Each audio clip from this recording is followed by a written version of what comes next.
Welcome back to Used to Sew, a podcast about sewing machines, sewing history, and sewing culture in the past and present. I am your producer and co-host Aradia, daughter of your main host, T.R. Kelly, who is here today to talk to you about a cautionary tale of repairing a featherweight, the role of sewing machines and fabric in colonial and post-colonial Africa, and the distribution of sewing machines in the American Civil War. This episode is a history lesson, or rather, lessons. This is a collection of 2 different recording sessions where we did small, bite-sized topics that didn't quite add up to a whole episode on their own. You will notice a dramatic change in audio quality for the second and third portions. Nothing we can do about it now, but rest assured we are constantly working to avoid issues like that in the future. We start with the long-awaited and slightly cursed dead featherweight story, in which TR makes some mistakes and shares the learning experience with you. Then we move on to an interesting NPR article about how sewing machines gave power, both economic and cultural, to women in colonial Africa, and also how they used fabric as a vehicle of currency. Our last topic is the military advantage conferred by the sewing machine to the Union Army during the American Civil War. I had never considered why the Confederate Army always looked so ragtag in media and reenactments, but of course there is a simple explanation. Where sewing machines were available dictated where the uniforms and tents would be made in greater quantity and quality. We hope you enjoy this grab bag of personal experience, relatively recent history from abroad, and older history from right here at home. Don't eat chips next to your sewing machine. Don't do that. Oh, don't do that. Oh, man. No. And don't drink milky tea next to your sewing machine. Ask me how I know. I spilled a whole bunch of really sweet chai into the bob and hook area of a 201. And because the 201 has such tight tolerances, it required a complete, I wanted to do it anyway. Took it, hook all apart, completely apart. So, it's like, otherwise it's like, there's a piece, it's still gritty. I can feel it. Today I want to talk about fixing sewing machines. So instead of a tale of sale, it's going to be a tale of repair and what not to do when you find a new old sewing machine that you're excited about. In this case, the story's about a featherweight. And a lot of our people know what a featherweight is. It's that little tiny 10-pound singer that comes in a case that quilters love. And they were produced from 1934 to about 1968. I think, in some version or another. It was a popular format, that little machine. Excellent portable. I currently own one that works and the remains of one that does not. And that's the one I'm going to tell you about. I see. So I'd always wanted a featherweight, but every time I found one, they're then as well as now worth too much money for me to be able to keep. I was living on a pretty tight margin, so if I found something for $15 that I could resell for $150, I put 3 hours of clean oil adjust in and sold it, usually to one of my friends at the fabric store. They trusted me, right? I had a waiting list for featherweight trade-ins at the fabric store. We never got one. But there were people that wanted them, so I would, on my off time, not using the store phone, go home, call them up. Hey, Edna, I found a featherweight for you. Da-da-da-da-da-da. So I could never keep one, but the more of them that I worked on, the more I just became enchanted by them, like people do. They're so darn cute and easy to carry around. Well, fast forward to now, I want a featherweight, and I'm even better at fixing them. I could probably take it apart in my sleep. Putting it back together, I might need a flashlight. So this is not something that shows up on, it does show up on Craigslist and stuff, but hardly ever. So I looked on old reliable eBay because I'm looking for one that doesn't work. Because basket cases, we call them, meaning all the parts are in a basket. Oh. That's where basket case comes from. Yeah. So I find one, and the person, they don't know anything about sewing machines. They know it's a Singer featherweight and people want them. And they show pictures of all angles, but I'm just looking at it going, oh, the motor's there. Okay, the bobbin case is missing. That's pretty standard. I have a spare one. So I decided to take the plunge and buy this thing for $100. Well, you think, what? A basket case for $100? Yeah, but it's a featherweight. Featherweights now sell for $500 and up in good sewing condition. But that isn't really what I was thinking of. I'm thinking if I buy a really thrashed one for $100, maybe I can keep it. Well, while I was thinking about that, one of my friends actually gave me one from her basement. I fixed that one up. That's the one that I painted green. And that's the one I use.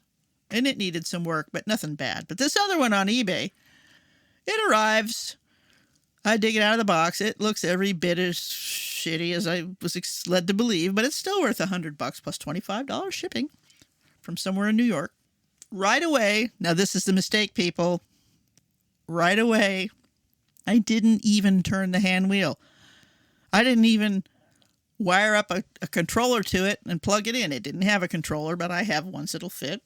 I didn't test it first. I didn't rotate it by hand. You don't have to plug them in, especially if it's electric. That could be dangerous. But rotate it. Nope. Took it apart. Took it all the way apart. Everything except the rods with gears on them. Took everything else out. Soaked it in Evapo Rust and Brake Clean and all of my potions and dried all these parts and dremeled them clean. And oh my God. And I took the whole thing with me down to Arizona because I was going to put it back together and painted a beautiful bright fire engine red and put black and gold decals on it and call it Blazer Engine 221. And it was going to be auctioned off to benefit the volunteer fire department. I had these great plans. Oh yeah, it's going to be great. I'm going to line the case with Dalmatian fabric, just total brass hardware, complete fire engine. It'll go for probably $3,000 or $4,000, which it probably would. So I get down to Arizona for my snowbird winter. Hey, where's that featherweight? I get it out. I set up my work table. I get out all my tools and put on my headphones with some really banging reggae. And I get it all back together. Well, sort of. It won't turn. It doesn't turn right. I got the wheel on, and so I start disconnecting the feed, the hook. Which part isn't turning? Turns out it's the main shaft. Has got a cyclical bind, which means it occurs at the same spot every time you turn it. Oh no. A cyclical bind. That doesn't sound good. The hand wheel's wobbly. I take off the hand wheel again and I look, and the little collar that the hand wheel attaches to has 2 big cracks in it. Aha! It's been dropped. Well, that's okay. I can get this collar. Somebody told me that this collar functions like a fuse. It's made of softer material. So if the machine does get dropped, it cracks and you can replace it. So I contact my sewing machine parts supply people and I get a new used vintage collar, $30. So now I've got 150 something into this machine with shipping machine. Oh, and I also had to order a presser foot lifter because that was broke, and a bobbin case because I knew that was missing. So right now I've got about $190, $200 into this thing. It hasn't sewn a stitch yet. Mm-hmm. So I get the collar and I thread that on and I tighten down the hand wheel again and I turn it and it's still binding. The hand wheel's not wobbling now, but that bind is still there. What in the ever-loving heck? Take it apart even more. Turns out the main shaft that runs through the top of the machine is bent very slightly. But when you're talking machining of this quality, hundredths and thousandths of an inch count. It didn't come bent that way. That was not an acceptable original bend. No. Now, I knew when I took the hand wheel off, it had a little chip on it, and that's kind of a symptom of being bent. So then, now I finally managed to get that shaft out of there, destroying the bearing in the process. The bearing is the brass piece that it goes through. Then I set the machine on a piece of window glass.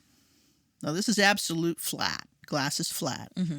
The front right corner of the bed of the machine was at least a 32nd of an inch higher than the rest of the machine. The whole body of the machine was twisted. the whole body. Oof. And that, folks, is the one way you can truly kill a sewing machine. You've twisted the entire carcass. It cannot be fixed. So I took my collection of nice, clean parts and put them in a box. I still haven't tested the motor, but I put all those clean parts in a box and sealed it up and put it on a shelf. And I took that little hole, which was by now all scraped and cleaned and ready to be painted, but bent. At least you didn't paint it.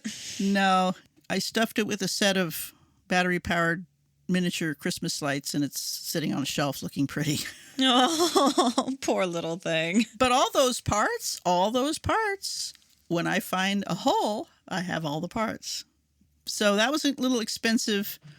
I still have all the parts and things that I bought, but I didn't get the cool satisfaction of making a little fire engine featherweight and all that. So my lesson here, folks, is when you buy a machine, before you put any time into it, cleaning it or buying parts for it, make sure it spins. Make sure everything spins. There's no broken gears. There's no cyclical bind. And sometimes a cyclical bind is thread stuck between the hand wheel or in the hook.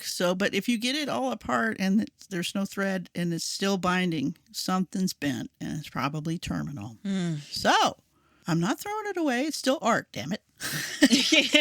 That's true. You can always salvage a cute machine profile for art. I mean, it's a featherweight. Like, that's the cutest profile. So, and if I wanted to clean, test, and sell the motor, I could probably get $150 for just the original motor. But I'm not going to. I'm going to keep it because I will come across one that the motors are often dead because they've been flooded or oiled. If you oil a sewing machine motor instead of putting the grease in it, you'll kill it. The stuff gets in on the windings and dissolves all the lacquer, and then zzz, electricity. So that's my episode on how not to approach fixing up your new old vintage machine.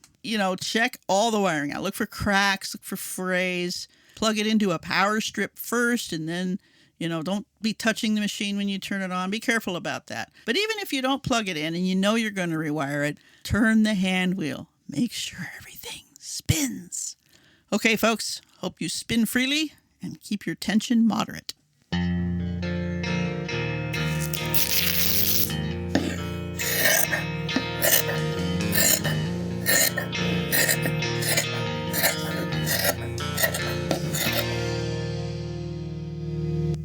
Africa. Let's go to Africa. I ran across this article the other day and just thought, this is really cool. I don't know that much. I mean, I'm going to be getting into exploring the global phenomena of singer and how they impacted everybody all over the globe. But in in your research, sometimes you find things that are, ooh, I need that. Well, this one, Africa. How the sewing machine gave power and fashion cred to African women. This article is by Masego Madzwamuse, is an African feminist, social justice activist, and head designer for Bola Nangabe. This is copyright 2021 NPR that I'm going to be reading from here.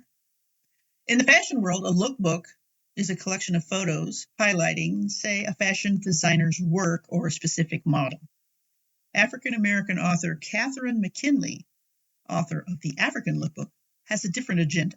Images that present a stereotype-busting way to look at African women, their relationship with fashion, and their ability to turn the sewing machine from a tool synonymous with toil, lack of choice, and oppression into a means for them to achieve economic power. Ooh, interesting. So this person's being interviewed, so I'm not going to try to do the different voices because that'd be weird. So I'm just going to synopsize stuff here. The person who's interviewing her asks, you write about how African women took on the sewing machine as an expression of economic freedom, despite the sewing machine being brought in by colonial masters. And she says, sewing machines have a troubling history. They arrived on the African continent very close to the time that the camera came, around the mid-1800s. Sewing machines and cameras were reserved for the colonialists to use, primarily sewing machines for making uniforms and clothing for the empire and to piece together cloth that the colonists then used in exchange for slaves in the transatlantic slave trade. Unlike the camera, Africans were able to quickly democratize the sewing machine, and you would find it in almost every household of some means, on the streets, at tailor shops, and as part of dowry lists. This kind of goes back to the idea of the chieftain going, I need that. Yeah. Intergenerational wealth. Yeah, part of dowry list. So the sewing machine is like, oh yeah, man, instead of giving him a horse or whatever, I'm going to do, sewing machine. Throughout the book, cloth is spoken of as currency and wealth. West African women in the 1960s were spending between 10 and 20% of their income on fabric. How can cloth be a source of wealth when people spend so much of their income on it? This is really fascinating. We have to look at that kind of consumption as banking. A lot of that expenditure on cloth would be used as a kind of capital, even if you were using it to make a dress. Dresses were sewn to preserve the yardage. They would never actually cut the cloth. They would fold the extra cloth inside so that the skirt could be reopened, and there would be 2 extra yards to reuse.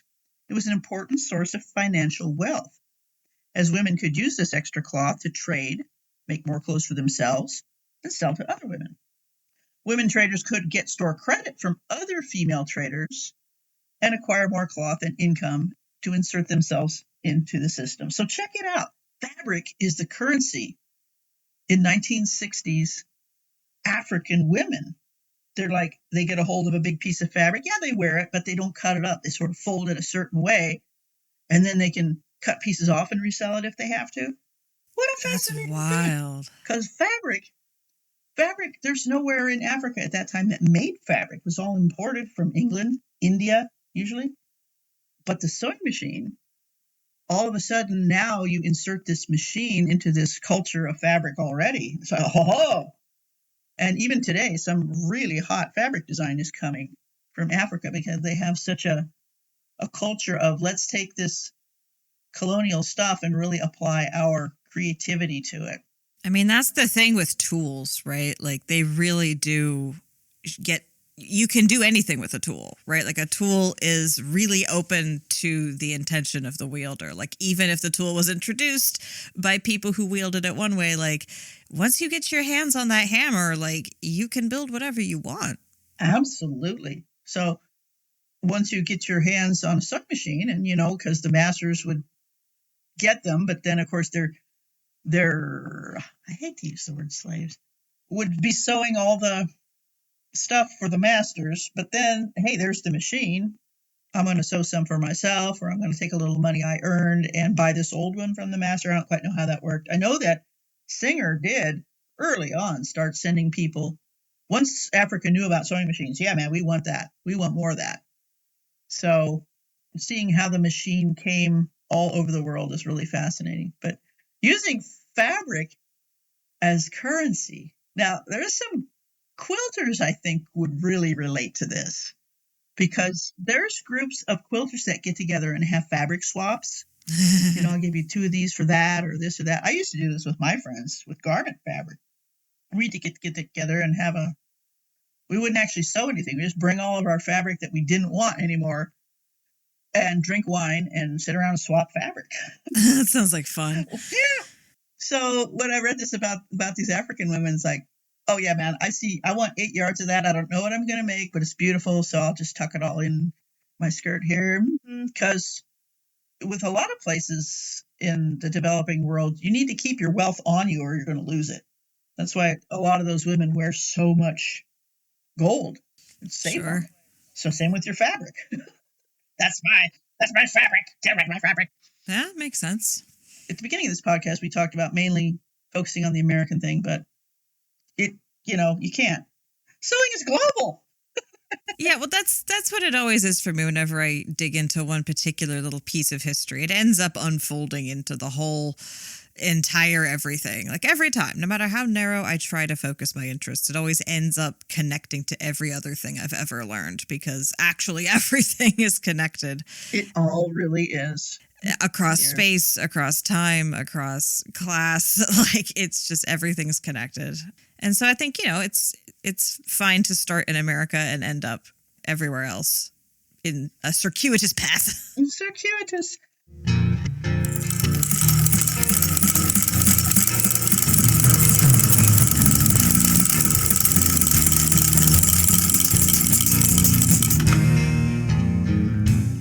Let's go back from Africa to America during the time of the Civil War and enslavement, because this is another fabric and sewing machine related thing. The Civil War firmly established the sewing machine as a replacement for hand sewing. Think of it, the need of thousands of uniforms. The Union Army instantly sought to make use of machines. Lots of forage caps, haversacks, and shoes, as well as clothing, were all ordered to be machine sewn. Not only were they more durable, but also cheaper. The demand for uniforms for the soldiers in the North was so great that one company advertised for women to bring their own machines to the factory to make shelter tents for $6 to $12 a week. That's a lot of money. Wow. Bring your own machine and we will pay you handsomely. Damn. Whew. Bring your own tools like any contractor, right? With the war demand, by 1863, this is during the war, Singer alone was selling 20,000 machines a year. Elias Howe earned over $2 million from his patent and became wealthy enough to be able to fully equip an entire infantry regiment in the Union Army. Because this is still during a time when that patent pool was going on. So if Singer sold 20,000 machines, he still owed a percentage of that to Howe. Right. However, this is the killer. All sewing machine manufacturers were located in the North. Right. The industrial North, of course. Yep. This caused because the South, what did the South do? They made cotton, right? Right. They grew the cotton. That was for their North, part of the equation. Okay. But all the sewing machine manufacturers were in the North. This caused a great disadvantage to the South in supplying uniform components to their troops. In 1862, recognizing this problem, the Confederate government authorized the duty-free import of machinery for clothing manufacture. However, the effect was minimal. In examination of hundreds of uniforms in museums, this researcher found machine sewing on 76% of Union uniforms, but only 2% of Confederate uniforms. Oh, wow. That's a big disparity. So based on this research, it would seem that the majority of Confederate uniforms, except perhaps a few imported from England or sewn on home machines that already existed, were hand sewn. Presumably with enslaved labor, because the South. Probably both, because war effort. Probably everybody, because it was a lot of turmoil then. But man, I watched a World War I movie recently where the recruits are being issued their stack of uniforms. That before that, we've seen all these women sewing up uniforms that have been damaged. They take the uniforms off the dead soldiers and fix them and clean them and give them to new soldiers. Because they're too precious of a resource to throw out. Ugh. And that was World War I. Right. So one imagines the Civil War, it was much worse. War is very hard on clothing in so many ways. Not the casualty that comes to mind when you think of war, but definitely on the list. Yeah. Oh, if you think of what a human being needs to survive, clothing falls under the category of shelter. Right. And military clothing, back then was like your shoes are really the most important thing. And your jacket and your cap you use to carry stuff, water, all kinds of things. But your uniform is a very important part of your war kit. And having that be, the buttons aren't going to fall off. You got pockets, you got everything where you need it. They could really have, and you see, even when I've gone to several Civil War reenactments, and an accurate depiction of the Confederates, their clothes are hell. The officers have nice uniforms, and the other guys are dressed in just the most raggedy homespun. They might have a real cap or whatever, but that's accurate. And all the Union guys have nice uniforms. Right. Yeah, no, I'm thinking about every movie I've seen that depicts that period with any kind of, I mean, I'm not a historian, but movies have a certain vibe when they're going for historically accurate. And yeah, even just in that little Rolodex in my head, I'm like, oh yeah, the Southerners do always look raggedy, homemade, handmade, and the Union does look crisp and precision and machined and industrial. And I never really thought about that, but it's the sewing machines. It's the sewing machines. The sewing machines. Damn. The sewing machines role. The sewing machine's role in the Civil War. Think about other sewn things. Like we said, tents. Tents are very important. Horse gear, shoes. I mean, just so many things. If you look around at what's sewn, cases for guns and stuff. If you've got to sit around and make all this by hand, you can't be out there blasting. Right. And I'm thinking too, like circling back to the African fabric wealth discussion from earlier. Right. I'm thinking about how else the sewing machine could have played a role in various like revolutionary movements across the African continent, because it would take one sewing machine, right, to make a huge difference in like a guerrilla fighter's band of married men or It's whatever, right? Like, I don't know. I'm just totally like spinning off here, but like it wouldn't take very many sewing machines to make a really big difference in a mobile force being able to do their thing. Like that could have been, and like as we've established in like the sewing machine song and elsewhere, like these machines are kind of indestructible. Oh yeah, right. Much. Like there's so few ways you can kill them. Like they will mostly run until the heat death of the universe. So like they're going to be really up to the rigors of helping people do like anti-colonial action. Oh yeah. But of course they're not going to get talked about because it's going to be women's work and it's going to be busy work in the background and it's not going to make cool historical narratives. But like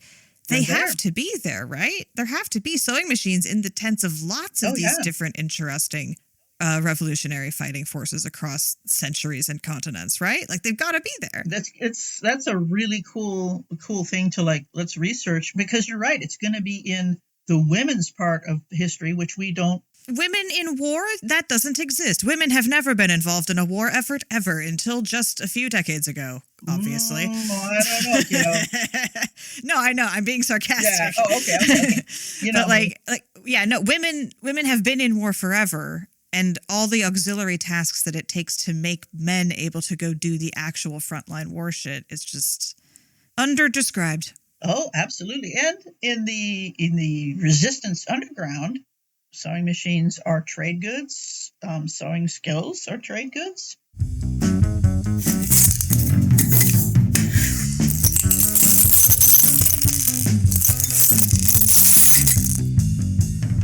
So yeah, the role of the sewing machine, this is what we really want to get across in this podcast. The sewing machine is everywhere.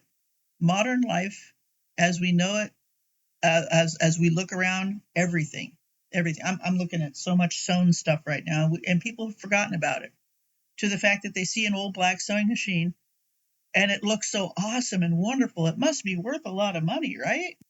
No, they're not, because millions were made, and they were indestructible, and a lot of them are still out there waiting for you to bring them back to life, to sew your own cosplay stuff. It's so true.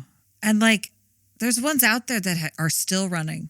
Oh yeah. Like they just have been. Like every now and then I catch a sewing machine in the back of a video that's like about something completely different, but I can tell that thing's been running for decades. Like it is worn down. It is a family heirloom or whatever, but it's just in the back. Like I watch a lot of food travel YouTube and they're going to like way back in the country, seeing how some family cooks their rustic stew out of freshly slaughtered, cattle, whatever, Right. And a lot of times they're very authentic locations. And so you'll see a beat up, worn out machine that's clearly in a well-loved sewing corner, like getting used by the mom of the family. And that's not the focus of the video at all, but it's in one of the panning shots. And I'm just like, it's right there. It's right there. That is awesome. That's like, if you were, okay, we're going to go into Uncle's house and, you pass by his truck. Well, yeah, it's an American redneck. He's got a truck. Over here, it's like, oh yeah, a sewing machine. Like it's like a TV set or anything else that you would normally see in a house. And we've lost that here in the United States.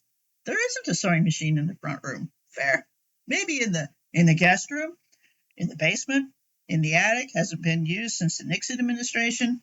So, folks, if you have any inclination to sew and you want to adopt an old sewing machine, you can write to us for a list of recommendations. I'm going to be working on that because, Brady, you said you already had somebody that said, hey, I want to. Yeah. I had a fellow Wheel of Time podcast creator person who I just posted the link to our first episode in their Discord server months ago. And just the other day, they tagged me and were like, hey, my kid is going off to college and I want to make sure they have a sewing machine. So what do you recommend? And so I got to give them my 400-word TLDR, like, okay, you don't want to get anything from like recently at all. Like, here's some names, here's some ideas, here's a link to a website. And they're going to send me a picture. And then they told me, oh, well, I have their grandma's sewing machine. We don't know how to make it work. So I guess I'll send you a picture when I get home. So I'm currently coaching someone through hopefully reviving a literal sewing machine they already have for their child to like take off into the world. That just makes me cry. That's what we want. That's what we want. So yeah, send me the picture. I'll figure out what it is. We'll find all the YouTube videos and online manuals. And yeah, we'll do that for any of you guys. If you got a sewing machine that you don't know about, send us a picture of it really clearly on the front, back, whatever.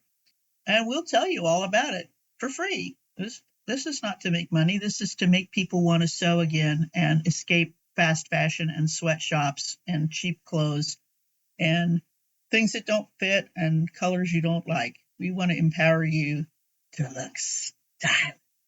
Stay threaded, folks, and we'll see you next time here on Used to Sew. And there you have it. A collection of repair mistakes, post-colonial African economics, and an angle on the American Civil War that you probably never considered before. At least, I had never considered it. I learned a lot in these episodes, both for practical application and for general historical appreciation. How to avoid buying a truly dead sewing machine seems important to know. More abstractly, but no less importantly, knowing how the sewing machine has influenced other continents matters when we talk about how we engage in the world. What traditions are we fitting in, reshaping, or breaking? What influences us? Who do we influence? And are we pleased with the results decades after those choices were made? I found the NPR article about sewing machines in Africa fascinating because it contrasted the sewing machine with the camera, as they both appeared around the same time but propagated into the culture very differently. The connections between the sepia-toned pictures of sewing classes in Ghana and the riotous explosion of color seen in modern African fashion are interesting to contemplate. It is both so close and so far away at the same time. I do encourage you to read the whole piece. And farther afield, or closer to home, as the case may be, we have the U.S. Civil War.